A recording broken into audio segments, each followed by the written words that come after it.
Masechet Makot, Daf Chet, on va commencer Bezrat Hashem à la Mishnah du Daf Zayin Amud Bet.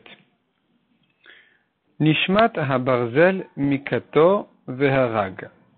La Mishnah vient traiter ici en fait deux cas. Dans un des deux cas, la Torah a parlé en disant qu'il est chayav galout. Dans le deuxième, la Torah n'a pas parlé de ce deuxième cas-là. Dans ce cas-là, il sera pas tour de galout. La Torah vient décrire le cas de quelqu'un qui est rentré dans la forêt pour couper des bois. Et voilà que le fer, la Torah dit que le fer est sorti de la anse et le bois est allé, il a tué quelqu'un. Et donc, il est chayav galout. Il faut savoir de quelle manière il est chayav galout. Est-ce que c'est quand il a été tué par le fer de la hache, ou bien il s'agit du cas où il a pris un coup du bois qui vient d'être coupé. Et donc ça c'est une marloquette ici dans la Mishnah. Comment expliquer le pasuk? La Mishnah donc vient traiter les deux cas, et dans chaque cas, il y en aura un qui va dire il est chayav, un qui va dire qu'il est patour, et dans le deuxième cas, ce sera le contraire. Donc nishmat habarzel mikato ve'arag. Si c'est le fer qui est sorti maintenant de la anse, de la poignée de la hache, et il est sorti, le fer, il a tué quelqu'un, Rabbi Omer en golé, v'chachamim orim golé. Selon Rabbi, il est patour de galout, selon Chachamim, il est chayav galout.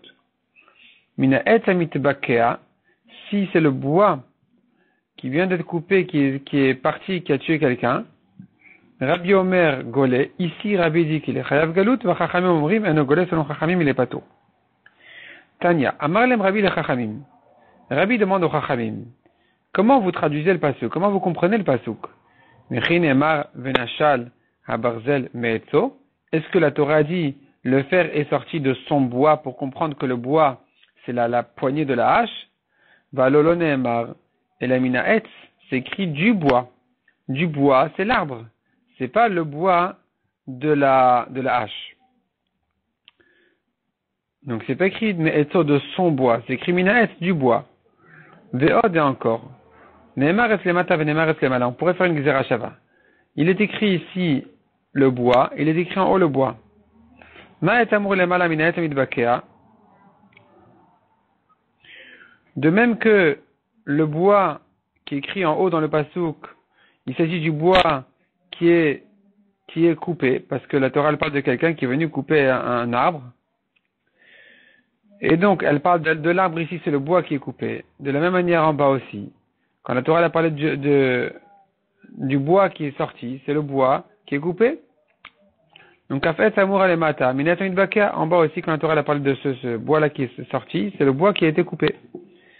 Amar Barashi, Amarav, Ushne Mikre Chadarshu. Chachamim et Rabbi sont en marloquette, en discussion sur le même pasuk.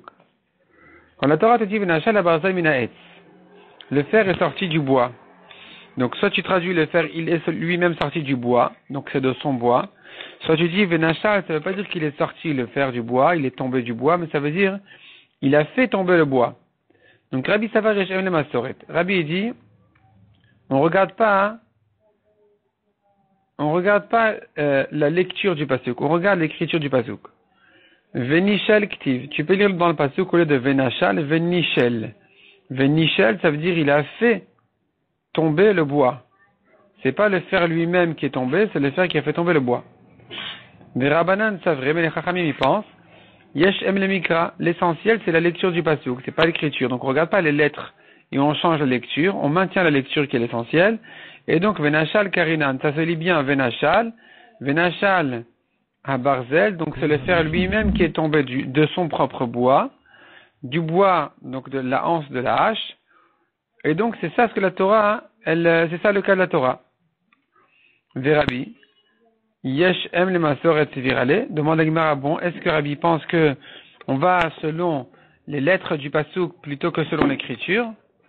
Pourtant, ve'amar avitrak Rabbi Yosef, amar Rabbi Yochanan, Rabbi, ve'Rabbi Yehuda ben Roet, ou Bet Shammai, ve'Rabbi Shimon, ve'Rabbi Akiva, nous avons ici 5 Tanaïm, qui pensent tous, Kulus viraleu, Yesh em le mikra. On va selon la lecture. Les drachot se basent essentiellement sur la lecture du pasuk et non pas selon l'écriture, selon les lettres.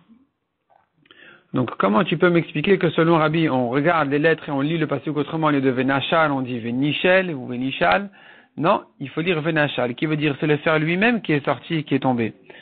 Répond la Gemara, il nous des kamal ou veod. C'est pour ça que Rabbi a donné un autre argument en Chachamim, c'est-à-dire, il ne s'est pas suffi de se baser sur les lettres du pasuk, l'écriture, le mot, puisque selon lui, en général, on va selon la lecture, mais il a prouvé par une autre preuve qui est la Gzera Shava. La Torah dit Etz en bas, Etz au-dessus, et tu comprends que c'est le même Etz, donc c'est le bois qui est coupé. C'est ce bois-là qui a tué. Veod amar Rafapa. Man deshada pisa le dikla. Il dit Rafapa encore une chose. Celui qui jette sur un palmier un morceau de terre. Veatu tamre, veazul tamre, vekatul. Veatar tamre. Il y a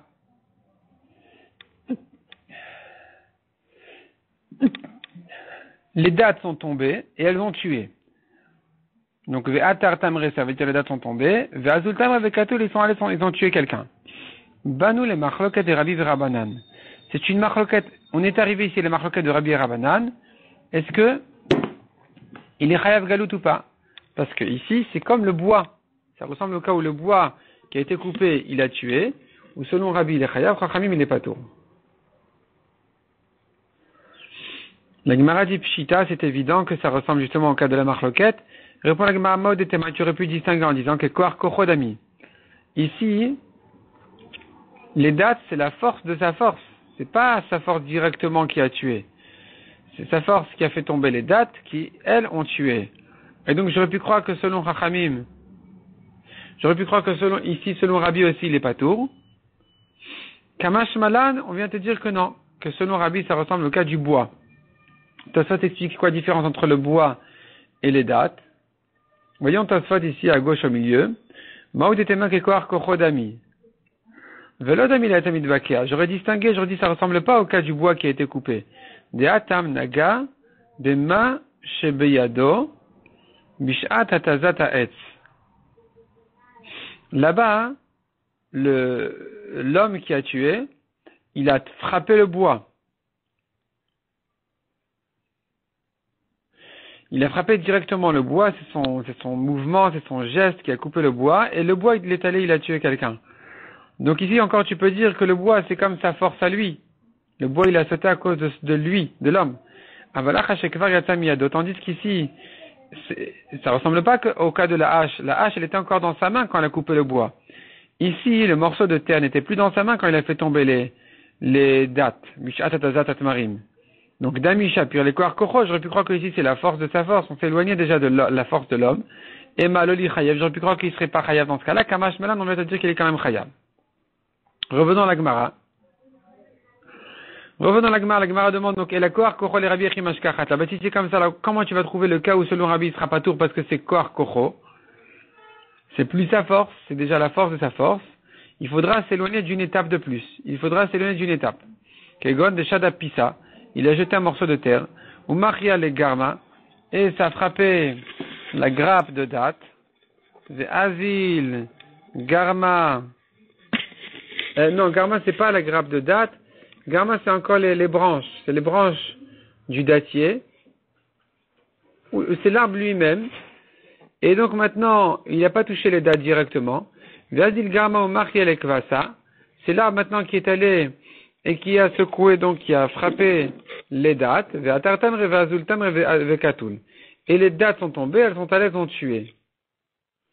C'est dans ce cas-là que, on va dire, c'est Koar Kocho, puisque lui, sa force, elle a frappé l'arbre, avec le morceau de terre, et la force de l'arbre, c'est la force de sa force qui est allée, l'arbre lui-même qui est allé, qui a frappé les dattes qui ont tué, qui sont tombées, qui ont tué. Dans ce cas-là, il n'est pas tôt. Mishnah suivante. Un homme qui a jeté une pierre dans un Reshut Harabim, dans un domaine public, et ça a tué. À Rezegolé, il est Chayav Galout. Si c'est après qu'il a sorti, que la pierre est sortie de sa main, que l'autre a sorti sa tête, il a reçu la pierre et il est mort, un pas tour. Celui qui l'a jeté, il est pas tour. Un homme qui jette une pierre dans sa propre cour à lui-même, domaine privé. Si celui qui est rentré là-bas avait le droit de rentrer là-bas, et ça l'a tué, alors le propriétaire qui a jeté la pierre, il est Chayav Galout. Veimla venogole. Mais si l'autre n'avait pas le droit de rentrer dans sa cour, et il a pris la pierre, il est mort, eh bien, le propriétaire n'est pas chayav galout. Chez Neymar, on apprend du pasteur qui dit, Vacher yavo et reou bayar. Celui qui rentre, qui est allé chez son ami dans la forêt. On a une comparaison avec la forêt ici. Ma hayar. Reshut l'anizak et la mazik likenes lesham. De même que la forêt, ont le droit de rentrer là-bas, et celui qui a tué, et celui qui a été tué. De la même manière, j'apprends de là que tout endroit où les deux ont le droit de rentrer là-bas, et celui qui a été tué et celui qui a tué, c'est là où il est chayav galout. Yata chater balabait, tu exclus de là la cour du balabait, la cour d'un homme, là où l'autre n'avait pas le droit de rentrer, il est rentré sans permission, il a pris la pierre, il est mort, dans ce cas-là, le balabait, il est patour. Abba Shaul Omer. J'apprends de ce pasuk là encore une chose. Le pasuk parle de quelqu'un qui a coupé des bois. C'est pas une mitzvah, c'est permis. C'est quelque chose qui est autorisé. De même, n'est chayav galut que quelqu'un qui était occupé par une chose qui n'était pas une mitzvah. Yata avamaket bno. On exclut de là un père qui frappait son fils pour l'éduquer, vera varodet talmido, ou un maître qui frappait son élève, le shliach bedin, ou le shliach bedin qui frappait quelqu'un qui est chayav malkout, et voilà que l'autre il est mort sous sa main, le fils, l'élève, ou celui qui est venu au bedin. Dans ce cas-là, puisque les coups qui ont été donnés ont été des coups de mitzvah, dans ce cas-là, il est pas tour de galout. Parce que ça ne ressemble pas au cas de la Torah qui a parlé de la forêt où là-bas c'est pas une mitzvah. Demande à Gemara l'Irshut Arabim, mais Zidou, celui qui jette la pierre dans un Reshut Arabim, tu dis il est chayav galout. Pourquoi il est chayav galout? C'est un mézid. C'est quelqu'un qui tue consciemment, volontairement. Depuis quand on jette une pierre dans un domaine public, on devrait dire qu'il est pas tour de galout parce qu'un mézid n'est pas chayav galout. Répond la Gemara Marav Shmuel Barifra que Besoter et Kotlo. Il était en train de détruire sa muraille, son mur. Demande la Gemara Ibaïl et Leyouné, il aurait dû faire attention. Répond la Gemara Besoter et Kotlo Balaïla. Non, il était en train de casser son mur la nuit. Et que tu voulais qu'il fasse alors? Demande la Gemara Balaïla Nami Ibaïl et Leyouné. Et alors, si c'est la nuit, il doit faire quand même aussi attention. Répond la Gemara Besoter et Kotlo la Hashpa. Il cassait son mur dans un endroit où les gens ne circulent pas, ils jettent là-bas leurs ordures. Et donc, il n'avait pas à craindre. Demande à Gemara Yashpa Echidamis. Cet ashpa là, cet endroit là de poubelle, de quoi il s'agit? Ishricha Barabim. S'il y a beaucoup de gens qui viennent là-bas faire leurs besoins, Poshéaou. Il est fautif. Il aurait dû faire attention. Iloshriche Barabim. Si les gens ne viennent pas là-bas, Anoussou. Qu'est-ce qu'il peut faire? Pourquoi il est chayav galout? C'est un cas de honnête. Amar Rafapa le tricha. Et la l'ashpa, de quel cas il s'agit? L'ashpa siolifanot babalayla, vena siolifanot babayom. Les gens habituellement viennent plutôt la nuit ici faire leurs besoins, mais pas le jour. Veika demik reviativ. Et des fois le jour aussi, il y en a qui viennent. Et lui, il est venu, il a cassé son mur finalement le jour, pas la nuit. Poshéa loave. Tu ne peux pas l'appeler fautif. C'est pas une négligence. Car on n'a pas l'habitude d'aller là-bas le jour. Onesnami loave. C'est pas non plus un cas de honnête où tu me diras mais qu'est-ce qu'il pouvait faire? Oui, il aurait dû tenir compte du fait des haïka, des micréviatifs. Des fois il y a des gens qui viennent et qui s'assoient là-bas le jour. Donc le jour il aurait dû faire quand même attention. Mais c'est quand même pas un vrai pocha. Il n'est pas complètement fautif pour le rendre patour en disant c'est un mésid, ni pour le rendre patour en tant que honnête. C'est un cas classique de shogeg et il est chayav galout. Puisque la Torah dit galout pour un cas de shogeg, pas un cas de mésid qui ne mérite pas la kapara de la galout, ni un cas de honnête où on ne dit pas qu'il est chayav galout. Rabbi Elazar ben Yaakov Omer vechule, Tanu Rabbanan. La Gemara vient expliquer ce qu'on a vu dans la Mishnah selon Rabbi Elazar ben Yaakov. Le pasuk qui dit Umatza, prat le mamti et atzmo. En parlant de l'homme qui cassait les bois dans la forêt, là-bas c'est écrit, il a trouvé quelqu'un et il l'a tué. Et donc il est chayav galout. Puisque Torah te parle de Matzah, il a trouvé, ça vient exclure le cas où c'est l'autre qui s'est présenté après que la pierre a été jetée. Mikan Rabbi Elazar ben Yaakov, de là il a appris, Im mishiatzta even miado. Otiala et roshav et kibla. Si c'est après qu'il a jeté la pierre que l'autre, il a sorti sa tête et il a reçu, pas tour. Puisque la Torah dit umatza. On trouve quelqu'un qui était déjà là. Pas quelqu'un qui s'est présenté ensuite. Demande à Gemara, donc comment tu comprends le mot umatza? Les nemra de umatza, de matza meikar amashma, c'est-à-dire que tu traduis le mot matza, il a trouvé quelqu'un qui était déjà là. Et tu exclus celui qui s'est présenté ensuite. Veramini. Alors on a une braïta qui explique le mot umatza ailleurs, dans un autre contexte, complètement au contraire. La braïta là-bas, elle parle de quelqu'un qui a vendu son champ et la Torah lui donne le droit de le racheter. Il peut venir chez l'acheteur en lui disant c'est bon, j'ai trouvé de l'argent, je rachète mon champ.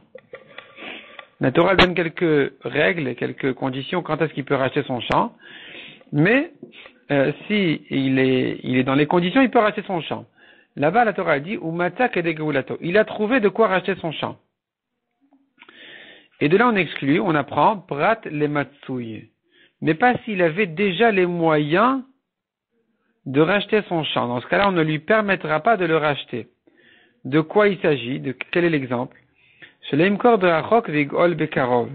n'aura pas le droit de vendre un champ loin et racheter le champ proche. Puisque le champ loin, il l'avait déjà. Ça ne s'appelle pas qu'il a trouvé de quoi racheter. Il l'avait déjà. Ou bien il va vendre un mauvais champ pour racheter son bon champ. Ça aussi, ça ne s'appelle pas umatza. Ça ne s'appelle pas qu'il a trouvé puisqu'il avait déjà. Donc tu vois que le mot umatza vient nous dire que il a trouvé quelque chose de nouveau. Et pas qu'il y avait déjà. Ça contredit notre traduction concernant la galoute. On a dit umatza, c'est pas qu'il a trouvé quelqu'un de nouveau qui a sorti sa tête maintenant. Au contraire, s'il a trouvé quelqu'un qui était déjà là, d'après notre traduction ici, on devrait dire là-bas aussi, il a trouvé de quoi racheter son champ avec un champ qu'il avait déjà. Or, on ne dit pas comme ça concernant le rachat du champ. Donc, tu as deux manières de comprendre le mot il a trouvé. Soit il a trouvé quelque chose de nouveau, soit il a trouvé quelque chose qui était déjà chez lui. Et donc, on a deux drachot contradictoires. Comment on résout ce problème? Amarava, acha meinale dekra, vata meinale dekra. En fait, il faut, chaque dracha se fait selon le contexte du pasouk. Ici, selon le sujet, et là-bas, selon le sujet du pasouk. Umatza, donc la Gemara s'explique. Ata minane dekra, là-bas, concernant le rachat du champ, le sujet du pasouk, il est là-bas. Umatza dumia de veisi gayado. La Torah te dit, et il a obtenu de quoi racheter. Il a obtenu de l'argent pour acheter son champ. Sur ça dit la Torah, umatza, il a trouvé. Donc, ma ici gayado me acheta, afmatza ne me acheta, de même que obtenu, c'est quelque chose de nouveau. De la même manière, tu vas me dire que trouver, il a trouvé à nouveau, il a trouvé quelque chose de nouveau, et pas un champ qu'il avait déjà. Hacha menale deka. Ici, concernant la galoute, on va selon le sujet du pasouk. Le pasouk qui te dit umatza, il a trouvé quelqu'un, et ça l'a tué. Ce quelqu'un qu'il a trouvé, c'est quelqu'un qui était déjà dans la forêt, puisque c'est Dumia de Yahar. La Torah, elle parle de la forêt. Donc on va comparer l'homme à la forêt. Ma Yahar mide de ite meikara. De même que la forêt était déjà là, umatza nami mide de ite meikara. De la même manière, ce qu'il a trouvé, c'est quelqu'un qui était déjà là dans la forêt. Et celui qui a été tué, mais s'il a sorti sa tête après que le premier a jeté la pierre, dans ce cas-là, il est pas tour. Azor qui était avec Vecholi, on a vu encore donc on a vu dans la Mishnah, il a jeté la pierre, etc. Amar la Umerabanan Merava. On a vu une dracha dans la Mishnah avait fait une dracha qui disait que si c'est un cas de mitzvah, un coup de mitzvah qui a tué, il est pas tour. Amar la Umerabanan Merava a demandé à un chacham à Rava. Mimaï de mechatavat et tim de reshut. Qui t'a dit que la Torah, elle parle ici d'un cas où il coupait ses bois, pas pour une mitzvah. Et de là, tu as appris que si c'était une mitzvah, il aurait été pas tour de galoute. Qui t'a dit que c'est ça le cas? Dis-le mechatavat et tim de souka, ou mechatavat et tim de maracha. Peut-être qu'il coupait ses bois pour sa souka, ou pour le feu du misbéach. Et même sur ce cas-là, la Torah dit qu'il est chayav galoute. Amale, il lui a répondu Rava. Kevan de matzah chatuv lav mitzvah, puisque s'il avait trouvé des bois coupés déjà, il n'aurait pas eu de mitzvah de les couper. Ashtana milav mitzvah, ça donc ne s'appelle pas une mitzvah. De couper un bois pour le misbéar, pour la souka, n'est pas considéré ici comme une mitzvah, puisqu'on n'a pas de mitzvah obligatoire de couper, on peut trouver un bois coupé déjà. Et donc, puisque ce n'est pas une mitzvah de couper, donc la Torah n'a pas parlé d'un cas de mitzvah. C'est pas un coup de mitzvah. Et Tiver Ravina Rava. Ravina a objecté Rava. Yatsa Ava Meked Bno, Verava Rodet Talmido, Shliach Bedin. On a vu dans la Mishnah qu'on exclut de là un coup de mitzvah comme un père qui éduque son fils, un maître qui éduque son élève, un Shliach Bedin qui donne des quoi à celui qui est Chayav Malkut. Lema, on devrait dire, Kevandeilu Gamir Lav Mitzvah, puisque si son élève, son fils, était de lui-même, il étudiait, il était sérieux, alors le père n'a pas de mitzvah de le frapper. Ashtana Milav Mitzvah. Ici aussi, c'est pas considéré comme une mitzvah, même si le fils a besoin de coups pour s'éduquer. Ça ne doit pas être considéré comme une mitzvah, parce que tu n'as pas une mitzvah obligatoire de chercher à le frapper. C'est-à-dire, selon ta définition, Rava, qui dit que on va pas considérer comme mitzvah le fait de couper des bois pour la souka ou pour le misbéach, puisque c'est pas une mitzvah obligatoire, on peut se servir d'un bois coupé déjà. D'après ta définition, alors frapper son fils, c'est pas une mitzvah non plus, parce que si le fils, il est sérieux de lui-même, alors il n'a pas besoin de coups. Donc les coups qui viennent quand il n'est pas sérieux ne sont plus des coups de mitzvah. C'est que des coups pour le rendre sérieux. Comme ta définition dans la souka. Répond la Gemara. Non, c'est faux ce que tu dis. Atam afalgav de gamir mitzvah. Là-bas, même si le fils, il étudie, il est sérieux, il y a quand même une mitzvah de chercher à le frapper. Il faut qu'il connaisse un peu de limite, de soumission, d'autorité. Un fils, il doit avoir une discipline vis-à-vis de celui qu'il a éduqué. Il faut chercher une raison, un prétexte, une excuse pour le gronder. Nirtiv, yaser bincha vinicheka. Frappe ton fils et il va te laisser tranquille. Viten ma'adanim enafshecha. Il va donner des bons plats à ton plaisir. C'est-à-dire, si tu le laisses faire ce qu'il veut, même si apparemment il est sérieux, il est gentil, il est bien et tout, après avec le temps, tu vas souffrir de lui.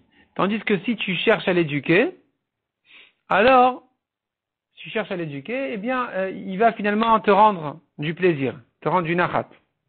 Donc on voit qu'il y a une mitzvah de toute façon d'éduquer, même si le fils de lui-même apparemment n'a pas besoin d'éducation, il faut quand même chercher à l'éduquer. Maintenant, ça ne veut pas dire qu'il faut le faire cruellement, méchamment, etc. On peut le faire délicatement, gentiment, de temps en temps, rarement, etc. Mais le principe, il est que frapper, c'est pas forcément physiquement. Rav Wolbe, il dit frapper avec le regard aussi. Un regard déçu, un regard mécontent, c'est aussi un coup pour un enfant qui est sensible. En général, un enfant qui est bien éduqué, il est sensible même à un regard mécontent. Donc ici, de toute façon, le principe, c'est de dire que éduquer, c'est de toute façon une mitzvah. Indépendamment du fait que le fils est éduqué déjà ou pas éduqué, par principe, il faut l'éduquer. Et donc, on a dit que le père maintenant qui a frappé son fils et qui l'a tué, eh bien, il est pas tour de galoute parce que de toute façon, c'est une mitzvah. On ne dira pas ici, comme dans le cas de Souka et de Misbéar, s'il avait trouvé des bois coupés, il n'aurait pas eu de mitzvah de les couper, donc même quand il n'en a pas trouvé. Qu'il a coupé, c'est pas considéré comme une mitzvah. Ici, on dit c'est différent, de toute façon, c'est une mitzvah. Parce que de toute façon, il faut trouver l'occasion d'éduquer son fils. De corriger son fils. La Gemara continue et dit, Adar Amarava, finalement Rava a dit, après ça Rava a dit, Lav miltaïde amre, c'est faux ce que j'ai dit. C'est-à-dire, pas que c'est faux, c'était pas la peine de dire, comme la réponse que j'ai donnée, c'était pas la peine de la donner. J'aurais pu donner une meilleure réponse que celle-là. J'aurais pu prouver du pasuk lui-même, qu'il ne s'agit pas d'un cas de mitzvah dans la forêt. Pourquoi? Va'asher yavo et reu bayar. La Torah dit, et celui qui rentre dans la forêt qui a rencontré là-bas son ami. C'est-à-dire, le mot asher, ça veut dire, et celui qui. Sous-entendu, c'est pas obligatoire. Donc, dei bay aïl, vei bay lo aïl. S'il veut, il rentre, s'il veut, il veut pas, il vient pas. Misal kadatar mitzvah, s'il s'agissait d'un cas de mitzvah. Misagia de lo aïl, est-ce qu'il avait le choix de ne pas rentrer? il aurait été obligé de rentrer. Donc du fait que la Torah parlait d'un cas qui dépend de son choix, tu comprends de là que c'est pas une mitzvah. C'est là qu'il est chayav galout. Mais si c'était une mitzvah, il aurait été patour. Amar le Ravada barava le Rava. Kol echad irtiv asher. Est-ce que à chaque fois que la Torah te dit le mot asher, tu veux dire donc dei bai ou que si ça dépend de son choix, de s'il veut, et la me'ata, d'après ça. Veish asher itma velo itrata. La Torah dit à un homme, si c'est rendu tamé et qu'il ne s'est pas purifié, il est rentré au Beth Amikdash, il est chayav karet. Tu vas me dire ici aussi, du fait que c'est écrit asher, si il s'est rendu tamé. Donc, ibai mitame, ibai lo mitame. S'il veut, il est tamé. Sinon, non. Met mitzvah de l'osagi, de l'homme mitame. Alors, si c'est un met mitzvah maintenant, celui qui a trouvé un mort en chemin, en dehors de la ville, il n'y a personne qui peut s'occuper de lui. Ici, de l'osagi de l'homme mitame. Il n'a pas le choix de ne pas se rendre tamé. Il est obligé de s'occuper de lui pour l'enterrer. Achinami de patour. Est-ce que tu vas dire ici que, donc, s'il est rentré après cette touma au Beth Amikdash, il sera patour? C'est sûr que non. Donc, tu vois que le mot asher n'indique pas un cas de choix. Ça peut être aussi un cas obligatoire. Répond la Gemara Shani Atam Damakra, c'est différent là-bas parce que le pasuk a dit, on tourne la page, Tameye Mikol Makom. Puisque c'est écrit Tameye, la Torah a insisté sur le cas de la Touma, ça vient inclure même un cas de Met Mitzvah, pour te dire que même si c'est un Met Mitzvah, il est Chayav, s'il est rentré au Beth Amikdash. Demande à Gemara, Haomi Baile, ce mot-là de Tameye, on en a besoin pour une autre dracha. L'Irdetania Tameye le Rabot Vulium, ça vient inclure le cas d'un Tvulium, quelqu'un qui s'est déjà trempé au mikvé, mais que la nuit n'est pas encore tombée, donc il n'a pas terminé sa purification. Celui-ci aussi, s'il est rentré au mikdash, il est chayav. Et puis la Torah qui continue et qui te dit Tum atobo, sa Touma est en lui, ça vient inclure encore un cas, les Rabot Mechutzar Kippurim. C'est celui qui s'est trempé au mikvé, la nuit est tombée, mais il n'a pas terminé sa purification de korbanot. Il y a des cas où le tamé a besoin aussi de korbanot pour terminer sa purification. Celui-ci aussi, il est chayav, s'il est rentré au mikdash. Donc ce pasouk-là, il est déjà utilisé pour cette dracha. Amar lui a répondu, Ana, moi, mais od keamina. J'apprends du mot od. Od tumatobo. Le mot od est un mot de trop, qui n'a pas encore servi pour une autre dracha, qui va nous servir ici pour te dire que même dans un cas de met mitzvah, eh bien, il est chayav. S'il est rentré au mikdash, il est chayav pour cette touma. Mais, on peut maintenir de dire que le mot asher indique un cas de choix. S'il est rentré dans la forêt, mais si c'était une mitzvah, il aurait été patour. Ika de matnila aha. Il y en a qui ramènent la discussion entre Rava et Ravina sur un autre sujet. Il s'agit là-bas du pasuk qui dit Becharish ou Vakatir Tishbot. Tu dois te reposer de Charish, de labourer le champ et de la moisson. De quand il s'agit? Il s'agit apparemment de la Shemitah. C'est de ça que le pasuk qui parle là-bas. La Gemara comprend qu'il s'agit de la Shemitah. Sur ça dit Rabbi Akiva. Rabbi Akiva Omer. C'est pas la peine d'interdire de labourer le champ l'année de la Shemitah ou de récolter l'année de la Shemitah. Parce qu'on a déjà appris d'un autre passage qui dit Sadchalot Izra avec Amechalot Izmor, tu ne sèmes pas ton champ, tu ne coupes pas les branches de ta vigne. Les branches ou la récolte. Et la Afilou Harish, donc c'est pas ce qu'est-ce qu'il vient nous dire.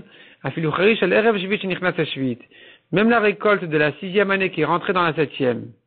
On n'a pas le droit de la travailler dans la 6e déjà. Mais Katir Shal Shvit, Shatal Emotel Shvit. Ou bien, la récolte de la 7e qui est sortie à la 8e, tu n'as pas le droit non plus de la récolter comme ta propre récolte. Donc ce passe-tout-là de travailler le champ se rapporte sur la 6e et 8e année de la Shemitah. Rabbi Shmuel Omer, Rabbi Shmuel il fait la dracha autrement sur ce passe-tout. Il dit comme ça. Macharish Reshut, de même que labourer le champ n'est jamais une mitzvah. Il s'agit dans le passage d'un cas de Reshut, c'est ton droit. As Katir Reshut. De la même manière, la moisson qui a été interdite pendant Shabbat, puisque Rabbi Shmuel il explique le passage pendant Shabbat, et pas pendant la Shemitah. Et il te dit, de même que la Torah interdit de labourer son champ il s'agit de Shabbat. De même, la récolte, quand la Torah interdit de récolter son champ, il s'agit de Shabbat. Yatzak tira Omer shu mitzvah. On exclut de là la récolte du Omer, qui est une mitzvah. Nous avons la mitzvah de récolter l'orge pour l'offrande de farine du Omer. Puisque c'est une mitzvah, alors ça sera autorisé même pendant Shabbat.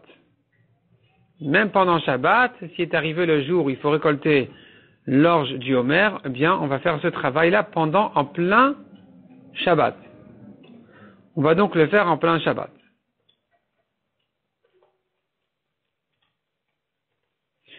Et sur ça, justement, on apprend, c'est ça ce que sur ça vient la Torah te dire, tu n'as pas le droit de labourer ou de récolter, de même que labourer n'est jamais une mitzvah, de la même manière récolter qui est interdit, il ne s'agit pas d'une mitzvah, mais si c'était une mitzvah, alors ça aurait été autorisé pendant Shabbat. Amal Omer Rabbanan et Rava. Sur ça vient un chacham demander à Rava. Mimaï de Harisha de Reshut. D'où Rabbi Ishmael il sait que ce pasuk-là, qui a parlé de labourer, parle de quelqu'un qui vient labourer son champ, pas dans un cas de mitzvah, dans un cas de Reshut. Dilma, peut-être. Harishat Omer de mitzvah. Peut-être que le pasuk qui parle de quelqu'un qui vient labourer son champ pour une mitzvah. La Filochem Arachmanatishbot, même sur ça la Torah vient l'interdire pendant Shabbat. Amal lui a répondu. Il n'y a pas de mitzvah de labourer son champ. Pourquoi? Puisque s'il a trouvé un champ qui a déjà été travaillé, il n'a pas besoin de le travailler pour le Homer. Lave mitzvah. Donc même quand il le laboure pour le Homer, ce n'est pas considéré comme une vraie mitzvah. Et donc la Torah n'a pas parlé d'un cas de mitzvah concernant labourer. Et donc je vais comparer à cette chose-là, je vais comparer la récolte en disant que la Torah n'a jamais interdit une récolte de mitzvah. De même qu'elle n'a pas interdit labourer pour une mitzvah pendant Shabbat, parce que ça n'existe pas. Il n'y a pas de mitzvah comme ça. De la même manière, la récolte que la Torah interdit Shabbat, c'est pas une récolte qui est une mitzvah. Mais si c'était une mitzvah, comme pour le Homer, ça aurait été permis. Et tu dis Ravina et Rava. Et c'est sur ça que Ravina vient objecter Rava, en lui ramenant notre Mishnah. Il vient objecter donc sa définition à Rava. Rava, toi qui viens définir qu'une mitzvah occasionnelle n'est pas considérée comme une mitzvah, parce qu'elle n'était pas obligatoire a priori. Comment tu comprends notre Mishnah qui dit Yata avamaket bnov ve'arav arodet almido ve'shliach bedin. Celui qui a frappé son fils, son élève, ou au bedin, quelqu'un qui est chayav malkout, eh bien, il est pas tour de galout s'il a tué. Ve'amai, lema, pourquoi tu dis que c'est pas une mitzvah? Pardon, pourquoi tu dis qu'il est pas tour de galout, c'est une mitzvah? Et ceci, tu devrais dire c'est une mitzvah occasionnelle, n'est pas considérée comme une mitzvah? Lema, on devrait dire, Kevandeilu gamir lav mitzvah, puisque si le fils, il est bien de lui-même, c'est pas une mitzvah de chercher à le frapper. Ashtanami lav mitzvah, donc ici aussi, quand il a dû le frapper pour l'éduquer, c'est pas considéré comme une mitzvah, ce n'est qu'une mitzvah occasionnelle. Pourtant, tu vois qu'on le considère lui comme une mitzvah. On dit qu'il est pas tour de galout. Répond la Gemara, Atam afalkav de gamir name mitzvah keavin. Là-bas, même si le fils, il apprend de lui-même, nous avons quand même la mitzvah de l'éduquer, dire-t-il comme dit le pasuk, etc. Le pasuk qui dit, éduque ton fils, et de manière à ce que il te rende ton plaisir, il te rende le plaisir d'un fils bien éduqué. Hadar amarava la mitaïde amre. Ensuite, Rava dit non, j'avais pas besoin de rentrer dans cette discussion-là, de donner des réponses comme ça, de dire qu'une mitzvah occasionnelle n'est pas une mitzvah. J'aurais pu prouver clairement que le pasuk n'a pas parlé d'une mitzvah. Comment ça? Ktira devient des harisha. On a bien dit, la Torah, elle te compare la moisson à labourer le champ. Maharisha, matzacharush enochoresh. De même que, concernant labourer le champ, il n'a jamais une mitzvah obligatoire de labourer. Même si tu vas considérer la mitzvah occasionnelle comme une mitzvah, mais la Torah n'a pas parlé d'un cas où nous avons l'obligation de labourer le champ, car il n'existe pas. Il n'existe pas une mitzvah obligatoire, impérative de labourer son champ. Ça n'existe pas. Tu peux toujours trouver un cas, un champ qui te convient, qui a déjà été travaillé, ou même si tu n'as pas par hasard trouvé, ça ne s'appelle pas une mitzvah obligatoire. Donc, la Torah qui t'a interdit de labourer le champ, elle t'a interdit de faire un travail qui, en principe, n'est pas un travail impératif obligatoire dans aucun cas.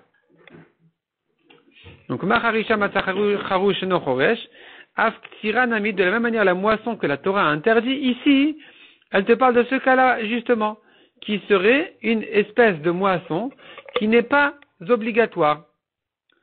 Veisal Kadatar Mitzvah, si tu voulais dire que le pasuk parle d'un cas de mitzvah, Matzakatsur no Kotzer, est-ce que s'il a trouvé de l'orge qui a déjà été récolté, il n'aura pas la mitzvah, il n'a pas à récolter?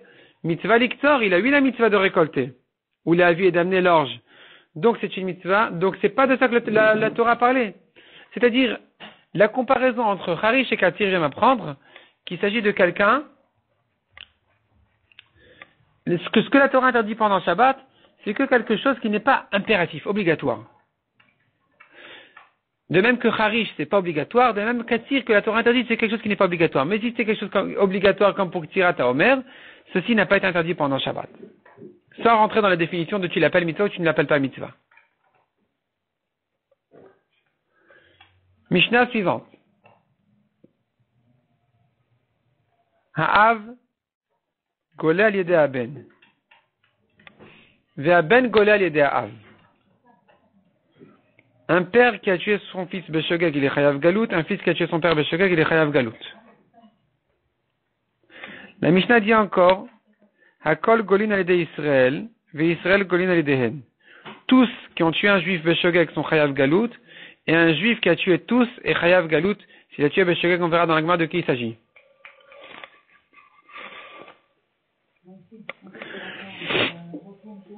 Chutz miger toshav. Chutz miger toshav, sauf le ger toshav.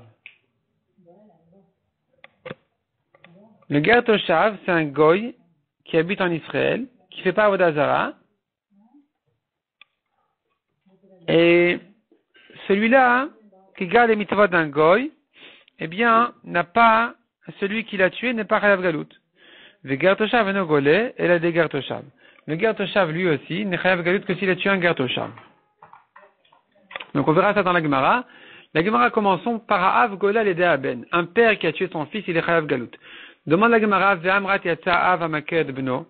On a bien dit que le père qui a frappé son fils n'est pas chayav galout. Répond la Gemara, des gamir. Il s'agit que le fils, il est bien, il est sérieux, et que le père maintenant qu'il a frappé, c'était pas la peine de le frapper, donc c'était pas une mitzvah. Donc, si c'est pas une mitzvah, il est chayav galout. Demande la Gemara, et alors, ve'amrat afalgav de gamir, mitzvah ke'avid. On a bien dit que même si le fils il est bien, il apprend bien, il y a quand même la mitzvah de l'éduquer, de le frapper, quand il faut. Ce qu'il faut, répond la Gemara, beshulia de nagré. Non, ici il s'agit d'un apprenti menuisier. Demande la Gemara, shulia de nagré chiyutai, de l'amde. Il lui apprend sa parnassa. C'est une mitzvah aussi. Répond la Gemara, de Gamirumnuta Achriti. Il connaît déjà un autre métier, il a déjà de quoi se faire sa parnassa, donc ce métier de plus là n'est plus une mitzvah. Si c'est plus une mitzvah, quand le père l'a frappé, eh bien, il n'y a pas une de mitzvah ici, c'est pour ça qu'il est chayav galout. Ve'aben goleh al yedei ha'av. On a vu qu'un fils aussi il est chayav galout quand il a tué son père. Ve'chul. Et Veramini demande à Gemara, Maken nefesh prat le make aviv. La Torah dit celui qui frappe quelqu'un, il est chayav. On a exclu de là celui qui a frappé son père. Donc il est pas tour de galout. Amar Avkana répond la Gemara, le Kasha Rabbi Shimon Varabanan. En fait, la question si un père qui a un fils qui a tué son père, il est chayav galout ou pas, elle dépend d'une autre marloquette entre Rabbi Shimon et Rabbanan.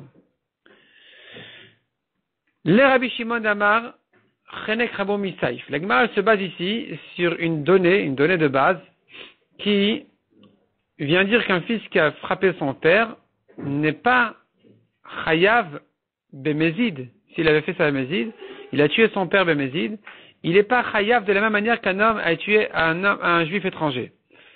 Un homme qui a tué un juif, il est chayav saïf. On le tue à l'épée au bedin. Un homme qui a tué son père, il est chayav chenek. On l'étrangle au bedin. Maintenant, qu'est-ce qui est plus grave? Qu'est-ce qui est plus dur? Chenek ou saïf? C'est une marloquette Rabbi Shimon et Chachamim.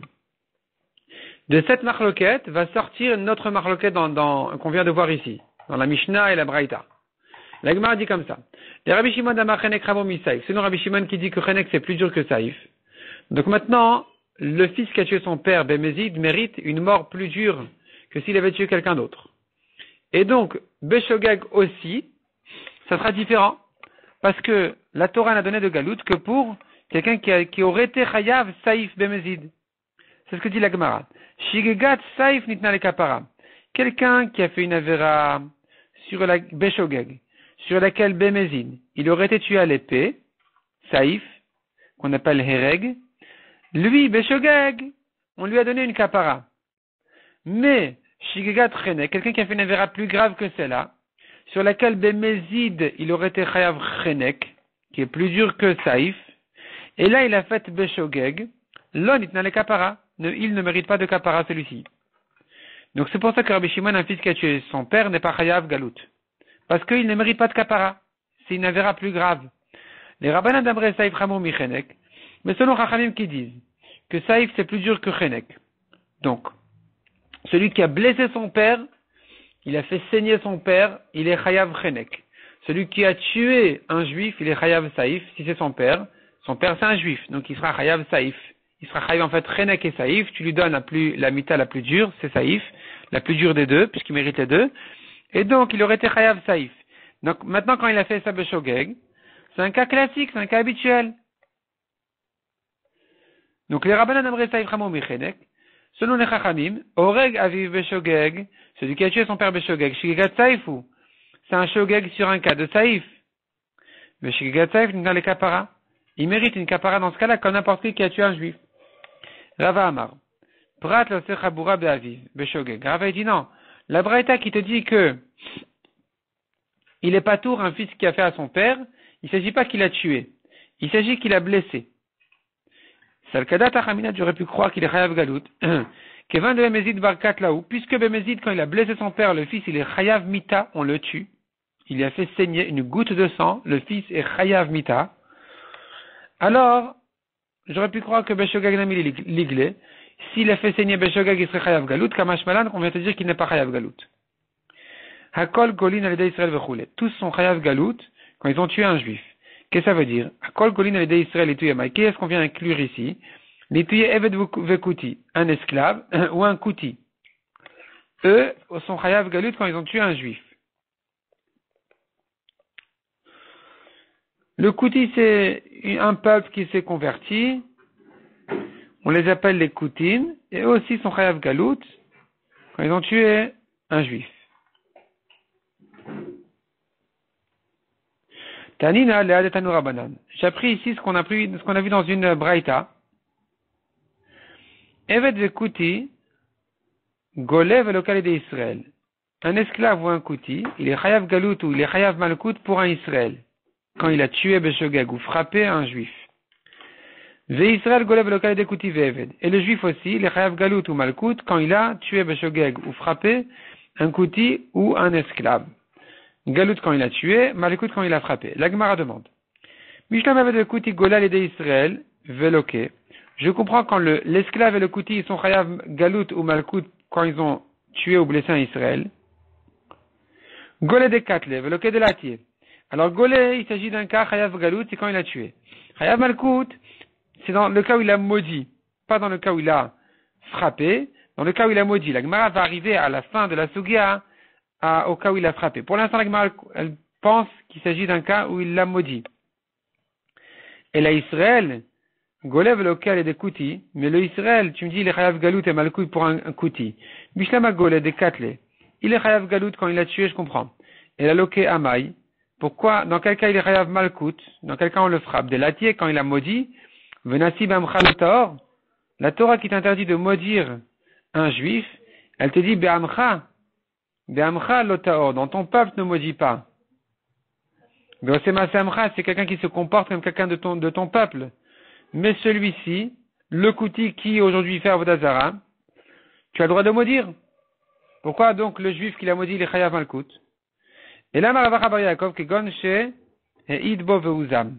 Le juif a témoigné sur le kouti qu'il est chayav malkout, il s'avère que c'était un faux témoignage, c'est un ed zomem, edim zomemin, on leur fait ce qu'ils voulaient faire eux-mêmes.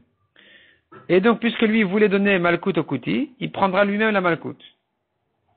C'est ça le cas, on dira qu'il est il est loqué. La Gemara dit des kavate gabe eved.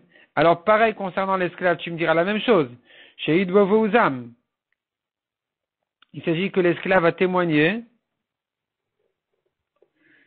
L'esclave a témoigné qu'il est chayav malkout. Et il s'avère que c'est un faux témoin. Donc, il est chayav lui-même malkout. Evet baredutu. Est-ce qu'un esclave, il est caché les doutes? On peut le prendre comme témoin. Et là, Maravacha Beredravika, de quel cas il s'agit? Achamé Askinan. Il l'a frappé. Un homme qui a donné un coup à son ami. En principe, il doit le dédommager. Mais si maintenant, ça ne vaut pas d'argent, ça ne vaut même pas une prouta, alors il est chayav malkout. C'est ça le cas ici. On le frappe. De Amarabi Amarabi Ochanan, Ikawaka Shen Mashav Prouta, Loke, celui qui a donné un coup à son ami, un coup qui ne vaut pas une prouta, il est chayav malkout. Velo Makshinanaka Leklala. Et ce Tana ne compare pas le coup à la malédiction. Et c'est-à-dire que donc, maintenant, s'il avait maudit le Kouti, il aurait été patour parce qu'il n'est pas au Sema Seamcha, le Kouti ne fait pas les mitzvot. Donc, on a le droit de maudire. Mais le frapper, c'est interdit. Celui qui l'a frappé, il est huit chayav, alors que celui qui l'a maudit, il est patour. On ne compare pas le coup de celui qui l'a frappé à celui qui l'a maudit. Celui qui l'a maudit, il est patour, celui qui l'a frappé, il est chayav malkout. C'est sur ça qu'on a dit que celui qui a frappé, c'est sur ça qu'on a dit que pour un kouti ou un ved, le juif, il est chayav galout s'il a tué, et malkout s'il a frappé un petit coup qui ne vaut pas une prouta. Là, il est chayav malkout.